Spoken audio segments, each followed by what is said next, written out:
तो हेलो दोस्तों, मेरा नाम है विशाल कुमार। आज हम लोग बिहार बोर्ड क्लास 10th के भौतिकी विषय के पार्ट 1 जिसका नाम है प्रकाश के परावर्तन और अपवर्तन को हम लोग पढ़ेंगे लोग।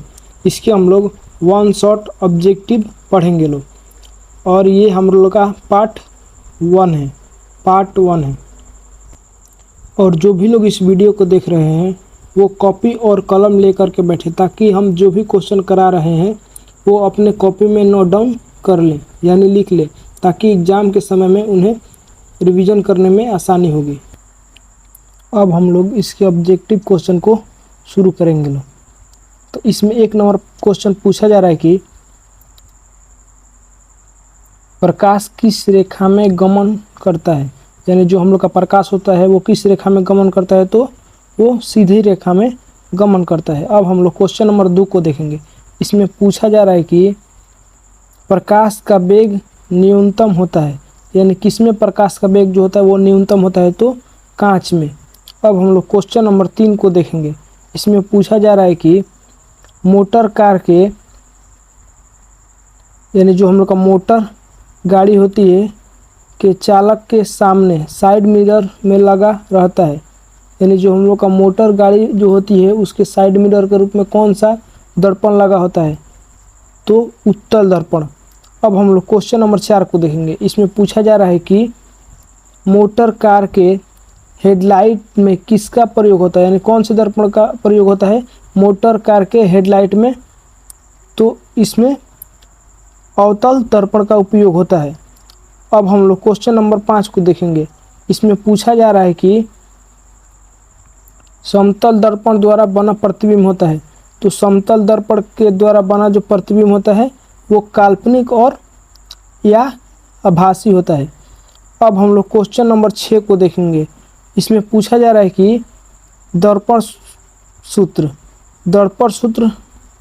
है, इसमें से कौन दर्पण सूत्र है, तो दर्पण सूत्र जो होता है हम लोग का 1/v + 1/u = 1/f होता है। अब हम लोग क्वेश्चन नंबर 7 को देखेंगे। इसमें पूछा जा रहा है कि प्रकाश के परावर्तन के कितने नियम हैं, तो प्रकाश के परावर्तन के कितने नियम हैं, तो 2 नियम हैं। अब हम लोग क्वेश्चन नंबर 8 को देखेंगे। इसमें पूछा जा रहा है कि परावर्तन के नियम के अनुसार, यानी जो हम लोग का परावर्तन का नियम है उसके अनुसार आपतन कोण जो होता है वो परावर्तन कोण के बराबर होता है। अब हम लोग क्वेश्चन नंबर 9 को देखेंगे। इसमें पूछा जा रहा है कि काल्पनिक प्रतिबिंब हमेशा कैसा होता है, तो काल्पनिक प्रतिबिंब जो होता है वो हमेशा कैसा होता है, तो वो काल्पनिक प्रतिबिंब हमेशा सीधा होता है। अब हम लोग क्वेश्चन नंबर 10 को देखेंगे। इसमें पूछा जा रहा है कि वास्तविक प्रतिबिंब हमेशा कैसा होता है, तो जो हम लोग का वास्तविक प्रतिबिंब जो होता है वो हमेशा उल्टा होता है। अब हम लोग क्वेश्चन नंबर 11 को देखेंगे। इसमें पूछा जा रहा है कि गोलीय दर्पण में फोकसांतरण एवं वक्रता त्रिज्या r के बीच संबंध है, तो हम लोग का जो गोलीय दर्पण है उसके फोकसांतर एवं वक्रता त्रिज्या, जिसे हम लोग r से सूचित करते हैं, के बीच संबंध क्या है, तो r = 2f होता है। अब हम लोग क्वेश्चन नंबर 12 को देखेंगे। इसमें पूछा जा रहा है कि दाढ़ी बढ़ाने में हजामती दर्पण के रूप में किस दर्पण का हम लोग उपयोग किया जाता है, तो हम लोग दाढ़ी बनाने या हजामत बनाने में किस दर्पण का उपयोग करते हैं, तो हम लोग अवतल दर्पण का उपयोग करते हैं। अब हम लोग क्वेश्चन नंबर 13 को देखेंगे। इसमें पूछा जा रहा है कि किस दर्पण में केवल काल्पनिक प्रतिबिंब बनता है, तो यानी कौन सा दर्पण है जिसमें सिर्फ काल्पनिक प्रतिबिंब बनता है, तो उत्तल और समतल दर्पण, तो इसका आंसर डी होगा, दोनों होगा। अब हम लोग क्वेश्चन नंबर 14 को देखेंगे। इसमें पूछा जा रहा है कि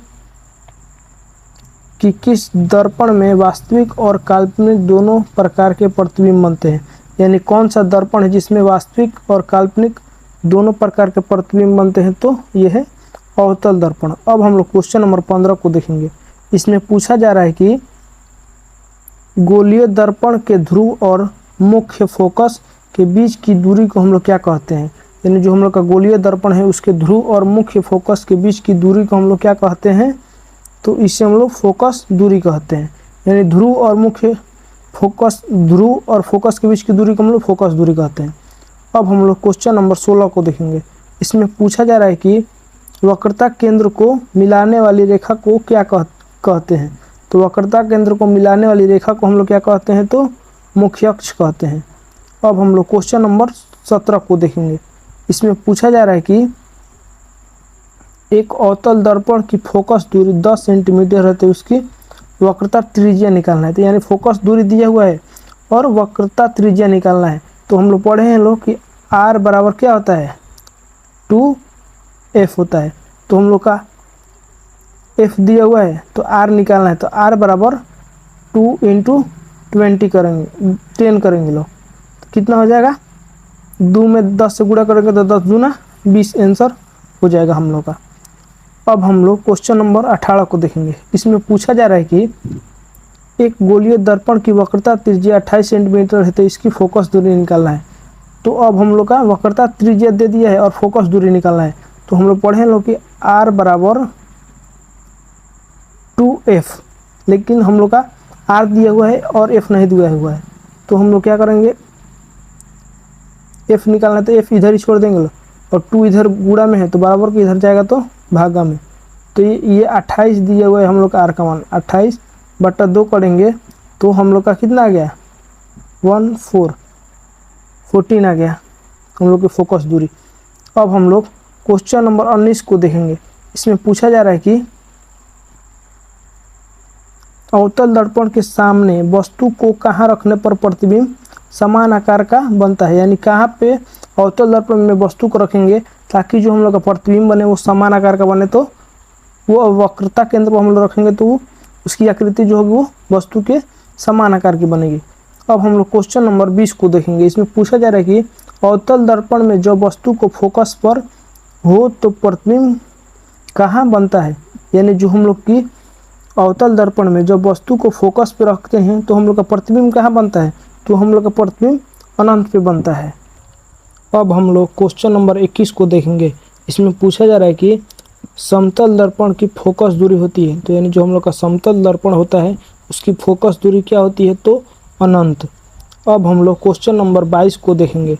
इसमें पूछा जा रहा है कि सोलर कुकर में प्रयोग किया जाता है, तो सोलर कुकर में किसका प्रयोग किया जाता है, तो अवतल दर्पण का प्रयोग किया जाता है।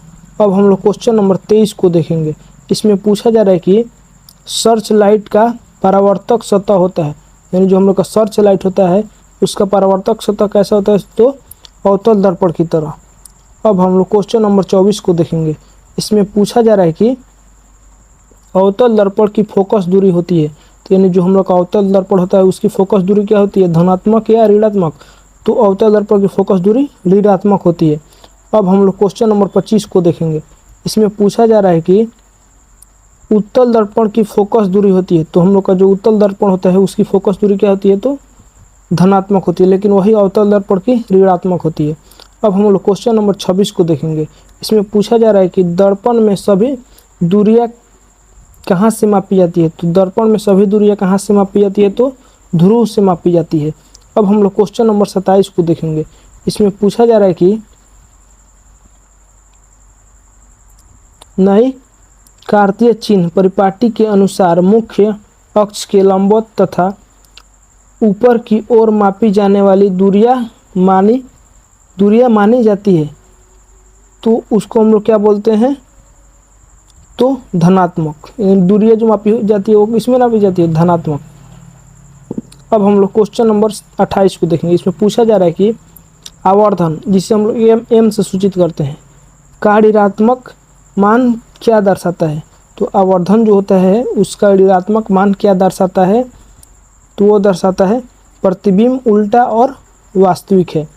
अब हम लोग क्वेश्चन नंबर 29 को देखेंगे। इसमें पूछा जा रहा है कि आवर्धन m का धनात्मक मान क्या दर्शाता है, तो यानी जो हम लोग का आवर्धन m है उसका धनात्मक मान क्या दर्शाता है, तो उसका धनात्मक मान दर्शाता है कि प्रतिबिंब सीधा और आभासी है। अब हम लोग क्वेश्चन नंबर 30 को देखेंगे। इसमें पूछा जा रहा है कि गोलीय दर्पण का आवर्धन बराबर होता है, तो गोलीय दर्पण का आवर्धन के बराबर क्या होता है, तो -v/u। अब हम लोग क्वेश्चन नंबर 31 को देखेंगे। इसमें पूछा जा रहा है कि दंत विशेषज्ञ किस दर्पण का उपयोग मरीजों के दांतों को बड़ा प्रतिबिंब देखने के लिए करते हैं, यानी जो दांत के डॉक्टर होते हैं वो कौन से दर्पण का उपयोग करते हैं जिससे दांत वो बड़ा दिखाई दे, ताकि वो लोग आसानी से इलाज कर पाए, तो उसका क्या नाम है, तो अवतल दर्पण से वो लोग देखते हैं। अब हम लोग क्वेश्चन 32 को देखेंगे कि यदि किसी विलंब के प्रतिबिंब का आवर्धन धनात्मक है तो उस प्रतिबिंब की प्रकृति क्या होगी, यानी यदि किसी बिंब का प्रतिबिंब आवर्धन जो है धनात्मक है तो उस प्रतिबिंब की प्रकृति क्या होगी, तो वो आभासी और सीधा होगा। अब हम लोग क्वेश्चन नंबर 33 को देखेंगे। इसमें पूछा जा रहा है कि एक उत्तल दर्पण में बना प्रतिबिंब हमेशा होता है, यानी जो उत्तल दर्पण होता है उसमें जो बना प्रतिबिंब होता है वो हमेशा काल्पनिक और हास्य छोटा होता है। अब हम लोग क्वेश्चन नंबर 34 को देखेंगे। इसमें पूछा जा रहा है कि एक ऐसे दर्पण का नाम बताएं जो वस्तु का सीधा और आवर्धिक बड़ा प्रतिबिंब दे सके, यानी एक ऐसे दर्पण का नाम बताना है जिसमें जो हम लोग का प्रतिबिंब है वो सीधा और आवर्धिक बड़ा बनता हो, तो उसका नाम है अवतल दर्पण। अब हम लोग क्वेश्चन नंबर 35 को देखेंगे। इसमें पूछा जा रहा है कि किरणों के समूह को हम लोग क्या कहते हैं, तो किरणों के समूह को हम लोग किरण पुंज कहते हैं। अब हम लोग क्वेश्चन नंबर 36 को देखेंगे। इसमें पूछा जा रहा है कि वैसे किरण पुंज जो एक बिंदु से निकलकर फैल जाती है उसे हम लोग क्या कहते हैं, यानी वैसा किरण पुंज जो एक बिंदु से निकल कर फैल जाता है, जैसे टॉर्च हम लोग एक बिंदु से निकल करके क्या होता है, फैल जाता है, तो वैसे किरण पुंज को हम लोग क्या कहते हैं, तो वैसे किरण पुंज को हम लोग अपसारी किरण पुंज कहते हैं। अब हम लोग देखेंगे 37 नंबर क्वेश्चन। इसमें पूछा जा रहा है कि वैसे किरण पुंज जो विभिन्न दिशाओं से आकर के एक बिंदु पर मिलता है, यानी विभिन्न दिशाओं से आकर के एक बिंदु पर मिलता है, उसे हम लोग कौन सा किरण पुंज कहते हैं, तो उसे हम लोग अभिसारी किरण पुंज कहते हैं।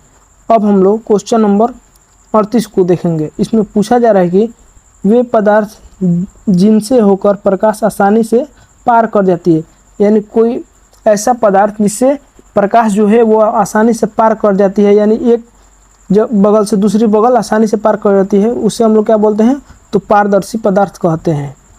अब हम लोग क्वेश्चन नंबर 39 को देखेंगे। इसमें पूछा जा रहा है कि वे पदार्थ जो प्रकाश के एक छोटे से भाग को ही अपने से होकर जाने देते हैं कहलाते हैं, यानी वे पदार्थ जो प्रकाश के एक छोटे से भाग को ही अपने से होकर जाने देते हैं उसे हम लोग क्या कहते हैं, तो उसे हम लोग पारभासी कहते हैं। अब हम लोग क्वेश्चन नंबर 40 को देखेंगे। इसमें पूछा जा रहा है कि समतल दर्पण पर प्रतिबिंब पड़ने वाली प्रकाश की किरण परावर्तन के बाद उसी पथ में लौट जाती है, यानी समतल दर्पण में जो होता है पड़ने पर प्रकाश की किरणें परावर्तन के बाद उसी पथ में वापस लौट जाती है।